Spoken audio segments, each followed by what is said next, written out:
today, hosted by the East-West Center in Washington and the National Committee on North Korea.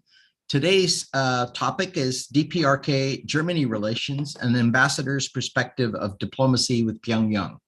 This, as you know, is part of a series of seminars that we're hosting on European relations with North Korea, and follows a series that we did on North Korea's relations with the Global South. My name is Satu Lemay. I'm Vice President of the East-West Center and delighted, as always, to partner with the National Committee on North Korea, led by Executive Director Keith Luce. Today, we have the great honor and pleasure of having with us Ambassador Thomas Schaefer, who has the distinction of several distinctions, PhD from the University of Kiel, also the distinction of having been twice Germany's ambassador to North Korea in subsequent postings during a roughly 40-year service in the German Foreign Ministry. So he has long-standing, deep, and very insightful perspectives on Germany's relations with North Korea in the larger European context. And he's also the author of From Kim Jong-il to Kim Jong-un, How the Hardliners Prevailed, which is a political history of North Korea. So we welcome you, Ambassador, to invite you for comments. And then Esther Im, Program Manager at National Committee on North Korea, is with us today. Thank you, Esther, who will moderate a discussion after the ambassador's opening comments. With that, let me turn it over so we can hear from Ambassador Thomas Schaefer. Welcome, sir. Well, thank you very much for the invitation. It's a pleasure and of course an honor to be with you. And I think I'm just briefly introduce relations with North Korea, between North Korea and Germany. Diplomatic relations were established with Pyongyang in 2001 at the request of the South Korean government, which at that time hoped that Germany and the European Union would play a more active role in supporting the Sunshine Policy. Germany was, of course, able to build on the long relationship between Pyongyang and East Berlin. East Germany, former East Germany, had substantially contributed to the reconstruction of parts of North Korea after the Korean War, and so there was a basis to build upon. Since the establishment of diplomatic relations in 2001, Germany, together with the other EU states, has sought to moderate North Korea through a so-called policy of critical engagement, to convince it of the benefits of international cooperation and respect of the rule of law, and to help improve the political and economic situation of the people, at least a little.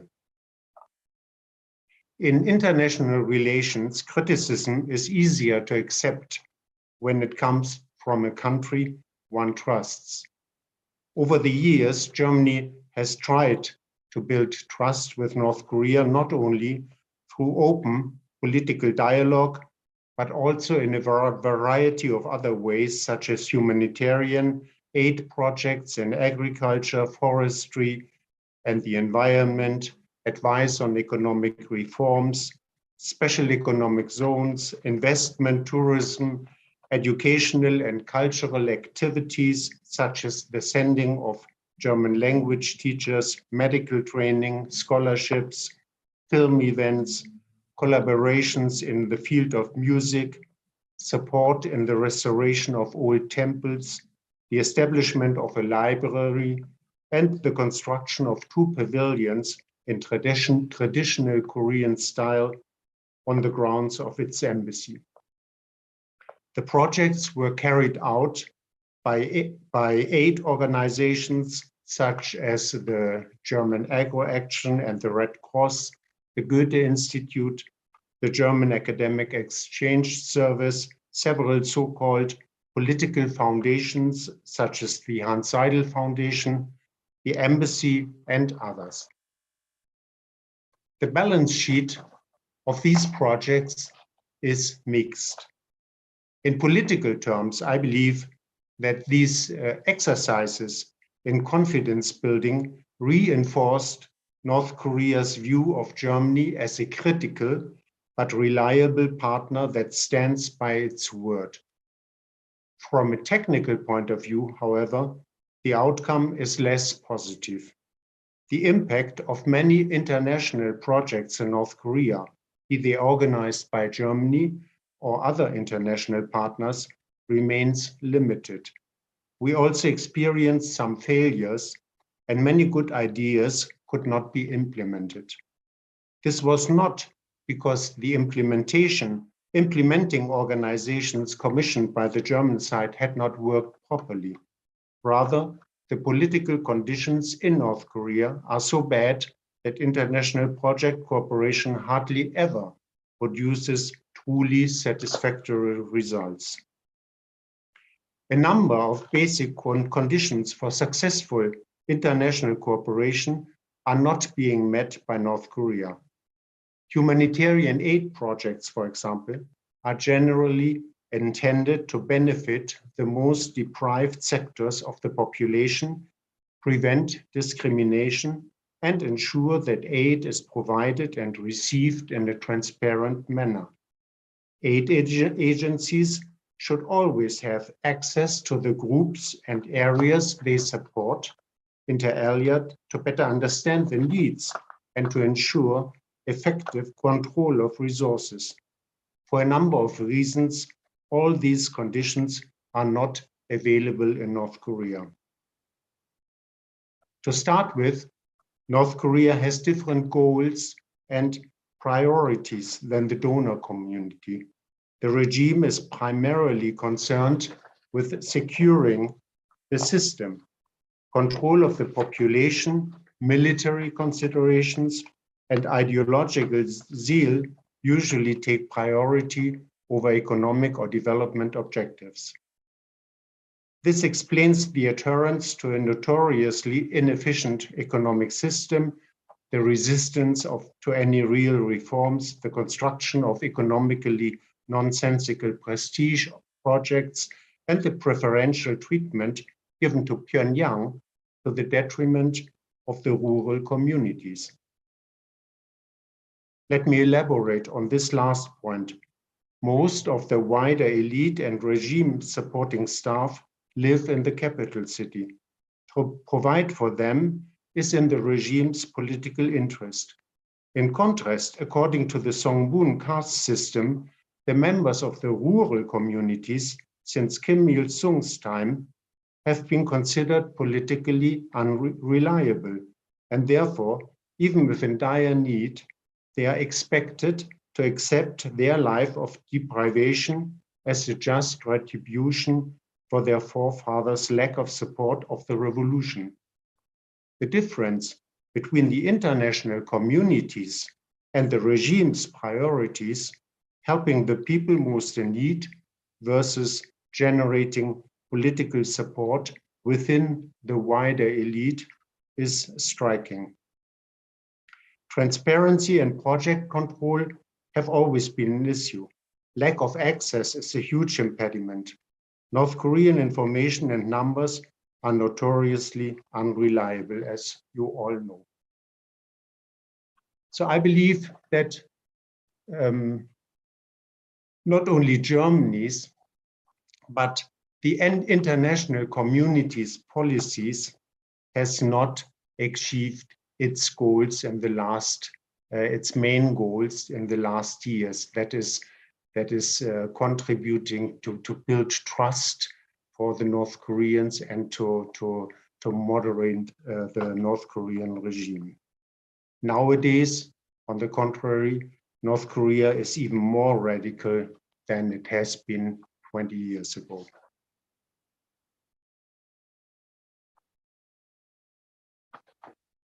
The role, of course, the policy of critical engagement. Right now, there are hardly any foreigners in North Korea, due not only to COVID, but also to the more and more belligerent North Korean policy, I believe.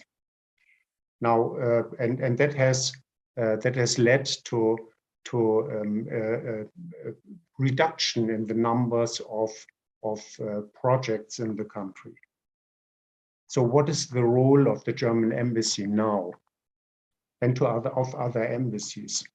Now, I believe that right now, perhaps even more so than in the past, one of the crucial challenges is to obtain a better understanding of the policy discussions within the North Korean leadership, that is about divergent objectives, contents, and methods, the leading circle's power structure, the relative importance of different strains of thought, and the way policies are being advocated and decided within this circle.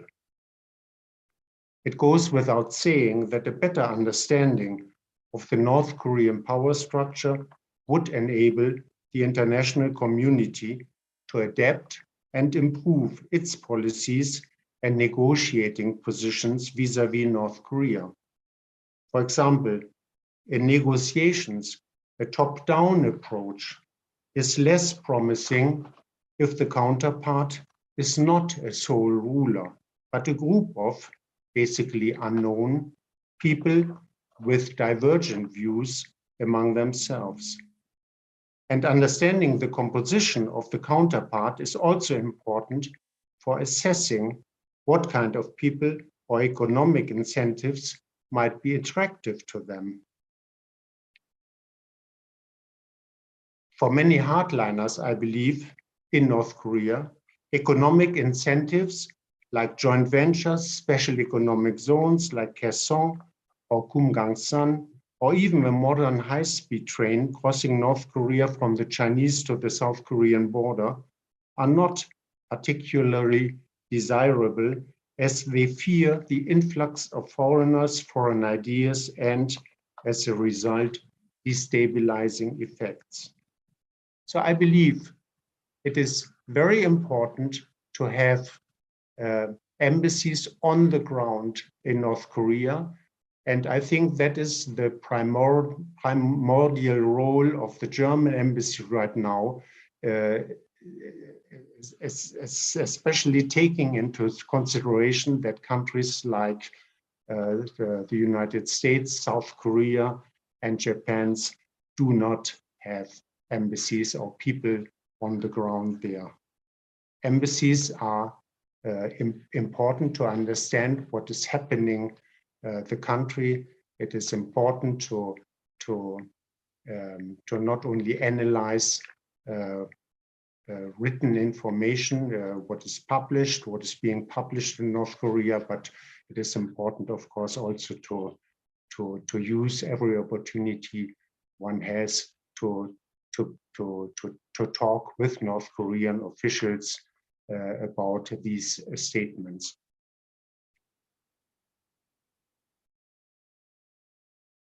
So I would say I went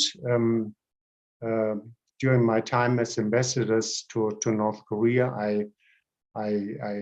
Every year I went to Washington, to New York, to Tokyo, to Seoul, and I always had lots of talks with lots of meetings there in order to share my impressions and let's say also to share what I had heard in meetings with North Koreans there. And other ambassadors did the same thing, and I think this is extremely important. Stephen Biggan, and in an interview I think he did last year, I think it was with Arms Control Today, he said, when asked what was an important next step now, and he said something about communicating with North Korea, and he said that he had met, I believe, 8 times with North Korean officials, which seems quite a lot, but he also said that it had not been nearly sufficient. So I believe it is extremely important to have a steady presence in North Korea, people on the ground, and I think I consider the role of the German embassy as a voice, but also as ears for other countries as well. And right now, I believe this should be our most important role.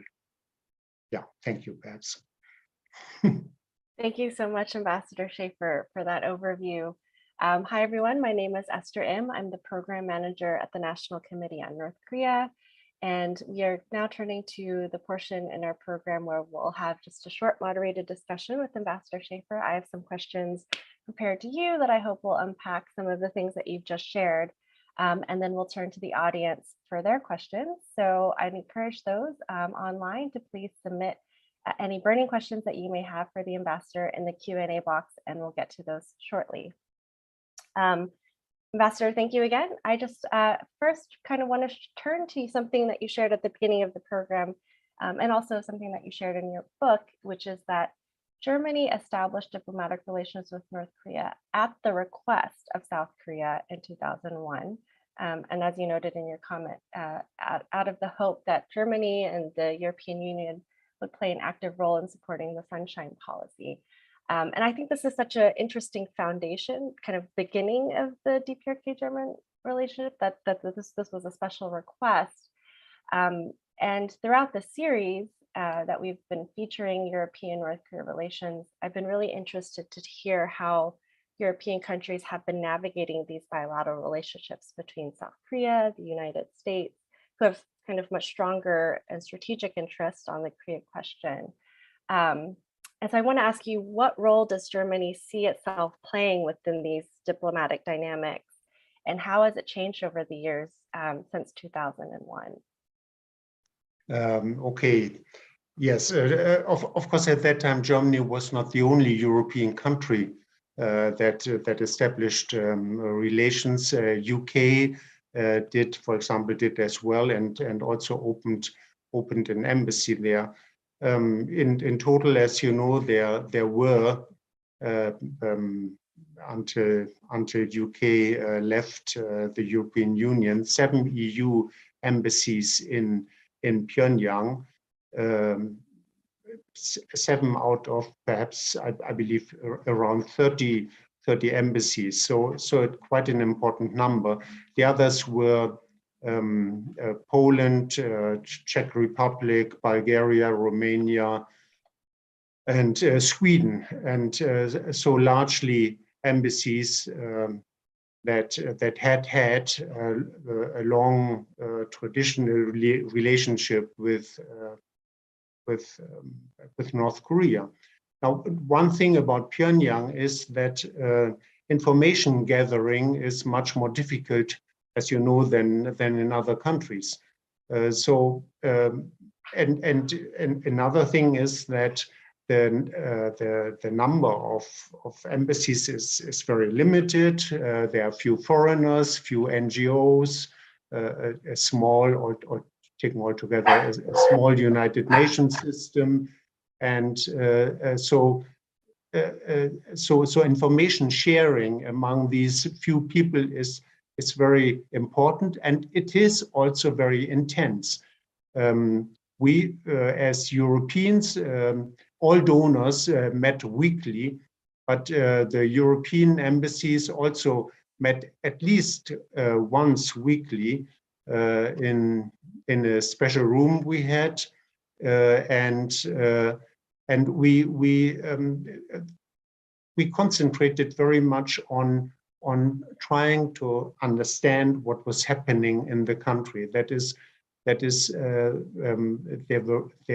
are few organizational questions to discuss in North Korea, but it really concentrates on information gathering and information analyzing, and that is a a quite unique part of our relationship. Another quite unique part is that the European embassies very often write joint reports and send them to Brussels. So about what is happening in North Korea, and those reports are then distributed to the European Union capitals. So and that happens very often, and more often, I believe, than in comparable mid-sized or small-sized countries around the world. And so this forced us to the European embassies to a very intense and very fruitful, I believe, cooperation. So usually somebody would take the lead and write a draft, and then the British, who sadly have left us, they undertook at least to correct our numerous, in my case, numerous mistakes, and then but all embassies then discussed these reports, and I believe the results were actually very satisfying, and I believe that the European capitals in as a whole got quite a lot of information, and more information than they would have gotten via only their own reporting by their own embassy. That's so interesting. I'm curious, in the book you mentioned how sensitive it could be dealing with your interlocutors as you kind of met with people in Pyongyang and traveled the country for this information gathering. And in one instance in your book, you share how one North Korean interlocutor asked you not to ask tough questions. And so I wonder if you could expand on that, and any lessons you learned about how to engage productively with your counterparts in North Korea, especially as you noted in such a regulated information environment where there are specific, not tricks, but strategies that you use to try and figure out the best way to gather such kind of information. Well, yeah, of course, of course, while living there and for a long time, of course, one starts getting to know people, and one in North Korea, I think one basic precondition one has to accept is that one should regard his or one's interlocutors as let's say part of the system, yes, but also as victims of the system, because they have always been thrown into a situation that they didn't choose, I guess. When I saw Kim Jong-un for the first time in person, that was, I believe it was beginning of 2014, at a basketball game with Dennis Rodman, and I was sitting quite close to him actually and watching him during that event, and he simply seemed happy, you know, and a young man and excited because his idol was there, and so just giggling and happy, and I thought at that time, oh gracious, did this guy really want to be in this awful position he is now, or did his father force him to be there? And so the same happens with other people. People are victims of the situation, and of course talking with foreigners is also very difficult for them. They can make mistakes very easily. I usually talked very, very directly with people, ask harsh questions sometimes, and just talked with them as I talk with anybody. And so they got nervous. And once indeed it happened that high-ranking official got nervous during our talk, and I noticed it, yes, and a couple of sometime later, I was asked by a minor official not to ask any, if I could restrain myself and not asking too difficult questions, because this I had seen this functionaries had gotten nervous, and he was old and would be detrimental to his health, and so I came to the conclusion at that time that it was real concern for his health, and I understood it. So I also liked many of the people I talked with, and I knew they were in difficult situations, and I understood them. And so sometimes I myself refrained from asking too difficult questions because I didn't want to put them on the spot. Thanks, Ambassador Schaefer. Dr. Lemay at the beginning of the section noted that you were ambassador of Pyongyang twice, from 2007 to 2010 and 2013 and from 2013 to 2018.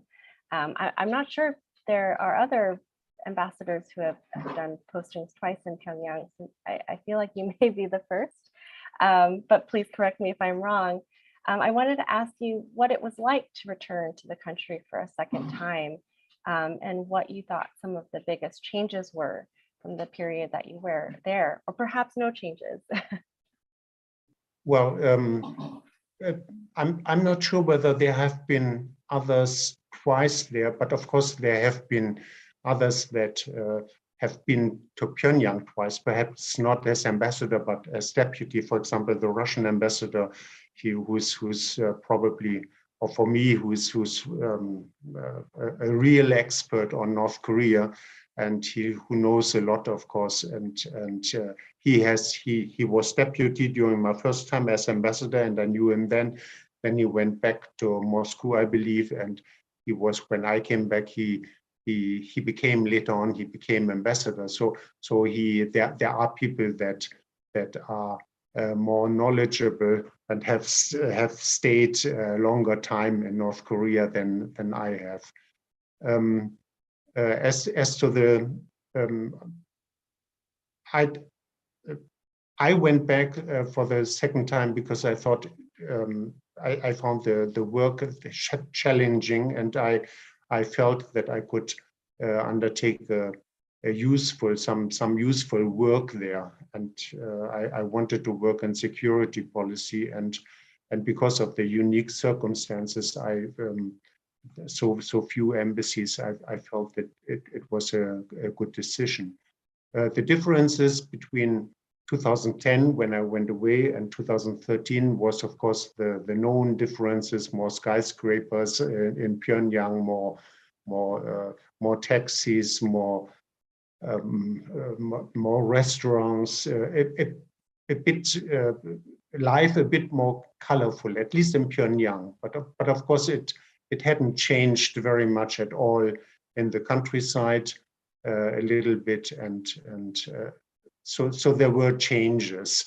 I had hoped when I came back that there would be also political changes, because as many people I had, of course, I knew about Kim Jong-un's stay in Switzerland and his passion for video games and all of that, and knowing foreign cultures, and having read about his first public speech in 2012 of not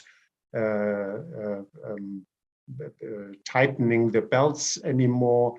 And so I was hopeful that at that time North Korea would indeed be willing to embark on a way closer to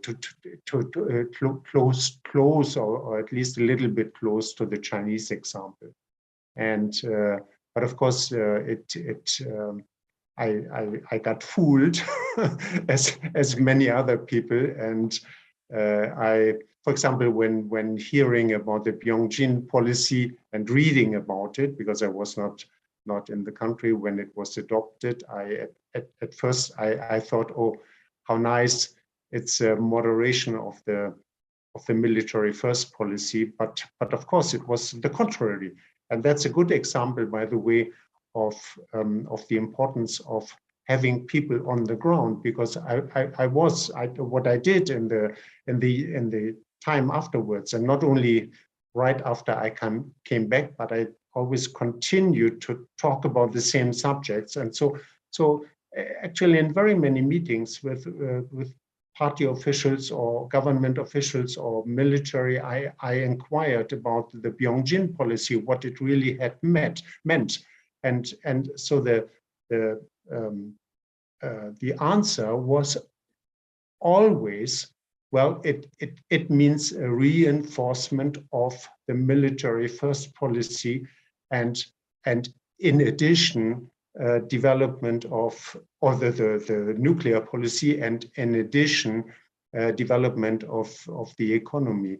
So it was very clear that actually it was an intensification of the military first policy, and this is very difficult to understand if you do not have the opportunity to talk on a regular basis with people that you know, that trust you up to a certain degree, and with whom you develop some sort of semi-friendly relationship, let's say. Absolutely. I think this period of no presence in the country is really concerning, and I think we could all use a little bit more insight into the country. Ambassador, I want to turn very briefly. I have a few more questions, and I see that we have a bunch of questions queuing up in our audience questions. I don't want to take up too much more time, but I just have a few more questions, and I wanted to ask you, pivoting a little bit, German reunification seems like an obvious point of shared interest and discussion between Germany and North Korea. And I wondered if you could share a little bit of what you think German reunification can offer as lessons for the Korean Peninsula, and what some of North Korea's reception has been to overtures to sharing such advice and experience. I can't imagine it's super positive, but I'd be curious to hear you to share a little bit more about that. Oh, okay. Well, I just returned from South Korea, and of course in South Korea it is striking that many South Koreans know more about German unification than many Germans, because for Germans it's history by now. It hasn't been completed, let's say, but basically it's history. But South Koreans have really studied every single aspect of it in detail and profusively. It's impressive. The German government has offered South as well as North Korea support in achieving unification. Now, of course, so I talked a lot about it in North Korea, usually for example, during the day of German unity, but after one of those speeches, I made one North Korean official came to me and told me, you know, I really don't want to hear anything more about this. And then he said, and I asked him, well, and why not? Of course, I knew, of course. And then he said, well, you know that we see ourselves in the role of the former East Germany, and being absorbed by the South, as East Germany was absorbed by the West. North Koreans have so they fear the example of the German unification, and they fear, for example, what happened in the manifestations in in East Germany. And when the East Germans, they went to the streets when there was still an East German communist government, and one of their slogans was we are the people, we are the people. So it's us who have to decide, and not you government. But from one day to another, it changed from we are the people into we are one people. And that was the point when many East Germans simply wanted to reunite with West Germany, because they had understood that it was the fastest way for them to get a better life. And that is one element that the North Koreans have as well studied very well, and they fear. It's the same with the Arab Spring and with any evolutionary processes that involves masses of people and street demonstrations, etc. So they don't like the unification. They have their own model, and which I think has been more prominent and has risen in the priority of different political objectives in the last 10 years during Kim Jong-un's reign, and that is Korean unification, but according, of course, to their terms. Thank you, Ambassador Schaefer. I have one final question, and we'll turn to the audience. Switching a little bit gears, I note that you were in Pyongyang when the Ebola pandemic occurred in 2014, and North Korea at the time responded rather excessively by closing its borders and restricting travel inside the country.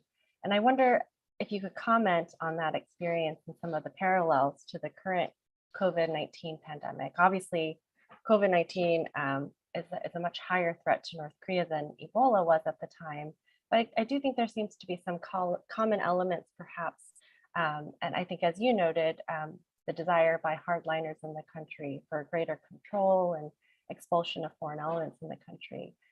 What do you think the current situation says about the leadership priorities in the country, especially now that so many foreign and international staff have left the country? Ebola, the outbreak of Ebola in West Africa was in 2014, yes. And so what North Korea, there were no known cases of Ebola in South Korea, nor China, nor Russia. That is the adjacent countries, the direct neighbors, and the only neighbors with which North Korea was trading directly, really. But in spite of that, North Korea closed its borders, more or less closed its borders for about 4 months in the winter of 2014-15, and people who were allowed in had to undergo a quarantine of about 30 days, I believe it was, and we that meant for us, for the embassies, that we really couldn't go to Dandong anymore to buy food, or to Beijing to get cash, and so it made our lives much more difficult, as it made life more difficult for North Koreans, of course. We heard later on that the decisions about these shutting off the country for quite a long period of time had been undertaken by a committee on Ebola, a high-ranking committee, and we also heard that there had been a majority and a minority, and in the beginning the majority was was in favor of shutting off the country, of closing the borders. The minority was against it because of the economic costs. But that at the end, when the economic costs indeed had risen substantially, the minority became majority, and so the borders were reopened again.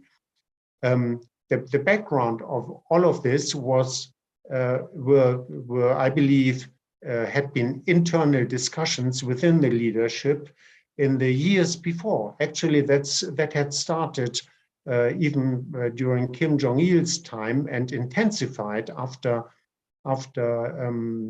Kim Jong-il's death. For example, the closure of the Kaesong industrial zone in 2009 for a couple of days, and then again in 2013 for 4 months, was a result of these discussions about shutting off the country and making more difficult any contacts with foreigners. Was part of this. There were other incidences in 2014 and 15. There were internal slogans. One of the slogans that were spread internally in the ideology sessions was "Stop the Chinese Dream," or "Stop dreaming the Chinese dream." It said, I believe. So it was a call upon the population not to aspire for a life similar to the life Chinese people had. So it was also, of course, Chiang Song-tek when he was executed at the end of 2013. He had been the main link to China and a proponent of opening up to a certain extent. So the Ebola discussion within the leadership and this minority majority, the minority becoming majority at the end, has to be seen in this context of a wider discussion about how far, to what extent the country, North Korea, should shut itself off from any foreign influence. And that's one important point. The regime security for many North Koreans generals, for many hardliner, is not so much threatened, I believe, by Americans or whoever, by South Koreans, because they realized that Washington or Seoul would not attack North Korea, but regime security, the main threat is foreign ideas, destabilizing ideas. And that's, for example, one of the reasons I talked in my introductory remarks about the trains, high-speed trains. That's, for example, a reason that high-speed trains between the South Korean and the Chinese border crossing North Korea, even without stopping there, have not been realized, although they have been discussed for 20 years, because only to see a modern freight or passenger train would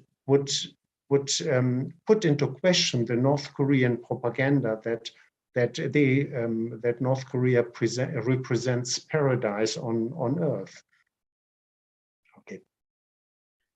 Thanks, Ambassador Schaefer, for that insight. I want to turn, we have a lot of questions from the audience, and so I want to make sure that we get to some of those. We have a question, and this is maybe a little bit related to the last comments you made. Michael Marshall asks, he has a question about North Korean elites, and he asks kind of what fissures exist within the elites, and how do you think? Excuse me, I didn't get it. What fissures might exist within the North Korean elite? What kind of divisions might exist within the elite, and around what issues do you think these exist? And how do you think those kind of divisions will play out? Okay,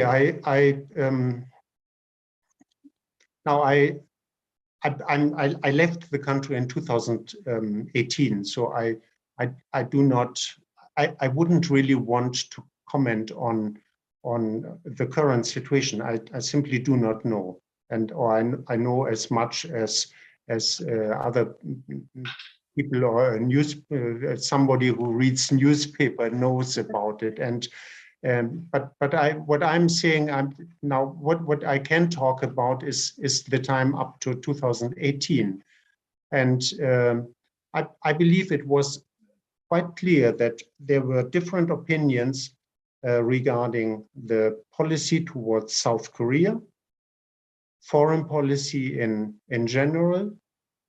There was a discussion about the state budget, mainly the question of how much money should be spent on the military, but also a question, a discussion about that is a common topic, has been a common topic in socialist countries, about heavy industry against light industry spending.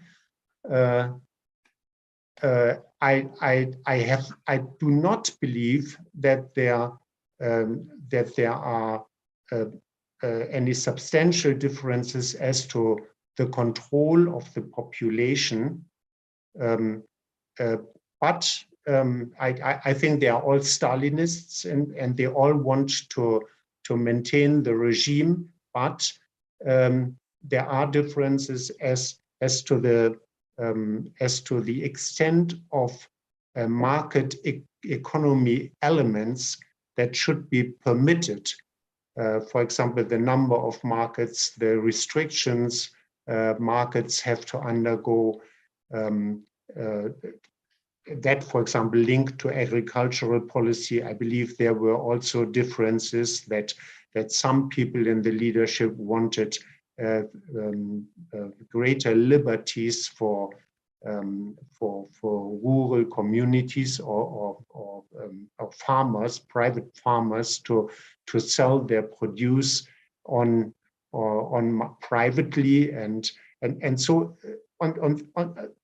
but others were against it, and because any uptick in market activities, of course, is potentially destabilizing, and so I believe that from watching all these discussions in the leadership, and one could actually recognize that there were discussions and different opinions in the leadership.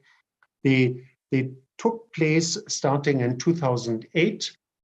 No, they took place even before that, during Kim Jong-il's time, but they started after, they intensified after Kim Jong-il's stroke in 2008, because he was politically weakened, because he had to provide for his succession.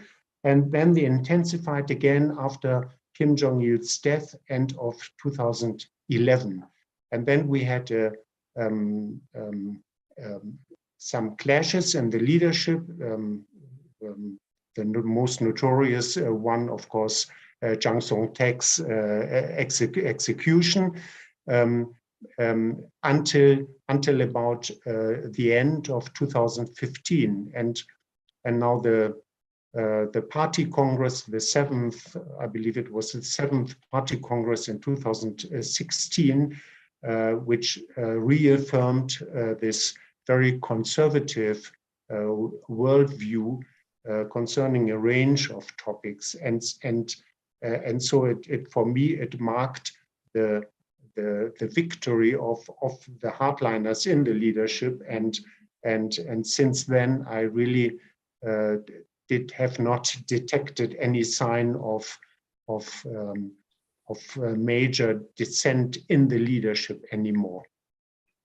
As to Kim Jong-un's role in all of that, I believe that up to 2015, he appeared at least quite weak, and I think it was remarkable that actually there appeared to be no consistent policy in several regards, and that is nobody who who steered the ship really, but it was quite clear to me that it seemed quite clear to me that there were different factions within the leadership that were fighting each other and actually wanting to go into different directions, and that Kim Jong-un, at that time at least, did not indicate in which direction the ship should be going. And as to talks with leadership people again, the one remarkable thing is that actually high functionaries from time to time admitted that there were controversies in the leadership and that they were not pulling on in the same direction. So it's yeah. But as I said, as I do not know what the situation is right now. It might be that Kim Jong-un has strengthened his position. It might be that he has not. I have no idea. Thank you, Ambassador Schaefer. I encourage others, if you haven't already, to definitely check out Ambassador Schaefer's book. We talked a lot about some of these internal dynamics. We have a number of questions from the audience about, I think the through line is basically, when do you think people will be able to get back into the country, and kind of what do you think will help jumpstart more engagement with North Korea? Well, of course, I do not know. I know I do not know how I imagine that COVID has taken its toll in North Korea, but I don't know how much, and I do not know about the health situation right now there. What politically, what I see is that what I think is would be a basis for my guessing would be that I believe that North Koreans think long term, and I think they are at the leadership's main priorities right now, and have been for 10 years, have been really the driving the American troops out of South Korea. So that has been their main political goal. Of course, regime survival, etc. But practical goal driving the U.S. home, and that is connected to the missile and nuclear bombs developments. So they considered when Trump came to power, they believed, that was my very strong impression, at least there, they believed that Trump presented a good chance and opportunity for them, because Trump had spoken about getting the boys home, and there was dissents or discussions with the South Koreans about the stationing costs of American troops in South Korea, etc. So they thought they could seduce Trump into making some negotiating or having their way with him. And so I believe that they basically want to wait right now. They do not expect anything similar from the Biden administration. They are quite happy with shutting the country off, with having no contacts with foreigners. They do not mind it. They think they can live for themselves, and so they wait until if in 2025 we will have Trump again as president, or a Trumpist president whose thinking is similar, might be similar, and then they might undertake another serious effort to split South Korea from the United States and advance their goal of getting rid of the US troops on the peninsula. Thanks, Ambassador Schaefer. I do think the North Koreans are very good at waiting. We have a question from Mr. Frode Maring, who is the UN resident coordinator for the DPRK. And he asks, he notes in your book that you say project cooperation hardly ever produces satisfactory results. And so I do not, sorry. So apologies, my mic might be a little bit muffled, but Mr. Frode Maring, who is the UN resident coordinator in the DPRK, asks, what can UN agencies on the ground and DPRK do to make a positive change? And what do you think overall the UN presence can do to diffuse tension? Do you think it is meaningful for the UN to engage at the field level? Look, it depends on the first of all, I believe any presence of foreigners, that is liberty and democracy minded foreigners in North Korea is helpful, of course, and of course helping people in need is always is a good thing, basically. For one problem with humanitarian aid of all donors is to establish how the conditions on the ground really are. And for example, talking about food aid, I think since 2014, it has not been, North Korea has not allowed this independent crop assessment of the harvest, but basically they have provided their own figures, and then those figures were published and basically accepted, and that of course is not satisfactory. So I believe that yes, the international community, if there is need, should offer assistance, yes, but at the same time it should insist on getting on control and getting an independent picture of the situation on their own, and not getting a picture painted by the North Korean officials.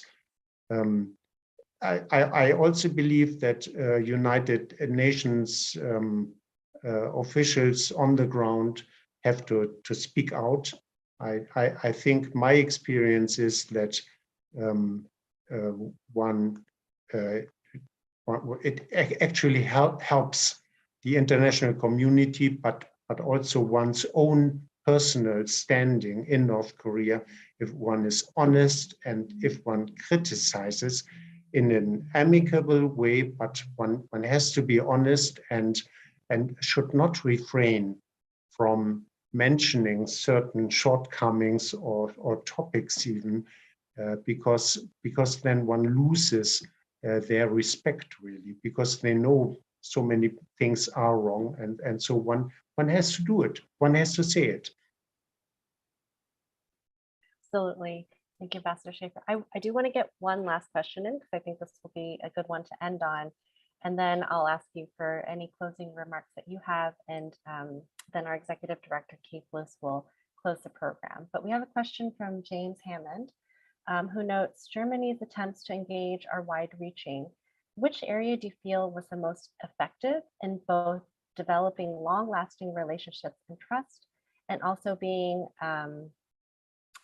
robust to changing North Korean and international conditions? Excuse me, can you repeat? I didn't get it. Oh, the question is, which area do you feel that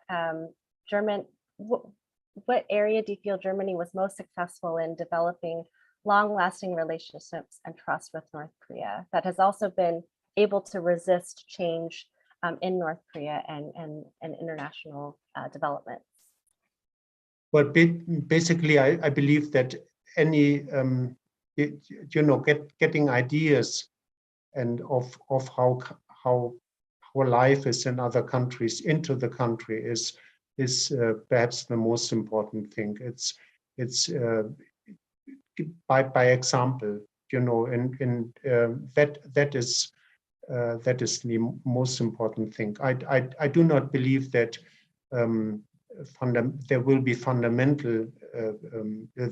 a fundamental improvement of the situation of the people in North Korea without a change in political thinking. I'm not talking about the regime change, but I'm talking about modifications to the regime, allowing more freedoms, more personal freedoms for the people.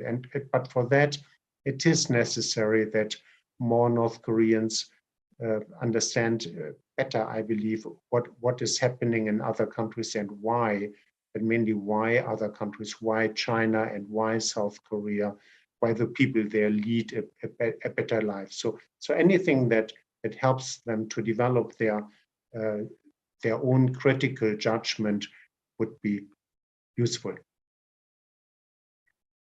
Thank you so much, Ambassador Schaefer. And any closing remarks you'd like to share before I hand it over to Keith?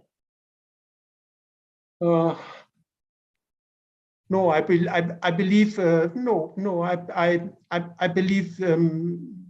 that really my personal passion is about understanding North Korea, and I think we have so many North Korean experts and people studying seriously North Korean affairs. I think one should sometimes basic assumptions have to be questioned. For example, this assumption, and one should always one should not assume that things that are widely being assumed. For example, I don't believe this story about a monolithic country under one leader. I think if this question, for example, would be discussed more often, it would be helpful for a general understanding of North Korea. Ambassador Schaefer, thank you so much for being with us today. This has been a phenomenal event in terms of the number of people who attended, as well as your outstanding delivery and your background. I just want to thank you because you, in fact, did serve in North Korea for quite a while. But your ongoing contribution toward better understanding of North Korea is almost as important as your time in the country, especially given the fact that the outside world is cut off, and we are now witness to an escalation of tensions on the peninsula, part in due to the upcoming North Korea nuclear test, and also part in due to the strategy of the Yoon administration to promote the decapitation of leadership and the kill chain philosophy. And so things are getting more exciting on the peninsula. And it's a reminder that we need to better understand the dynamics, North and South, and you are an important part of that process. So thank you. I was pleased that Esther held your book up a while ago. For those who've not had a chance to read your book, I found it to be a very practical read. It's unique in that this is a book about North Korea written by someone who's actually been there, who has direct experience and on-hand analysis. So thank you for that. I'd like to thank Esther for moderating today, my colleague Marissa McPherson. I also like to again thank Satu Lemay, Ross Tokala, and their colleagues at the East-West Center for the ongoing collaboration we have with this North Korea in the World series. Thanks to the audience, and with that,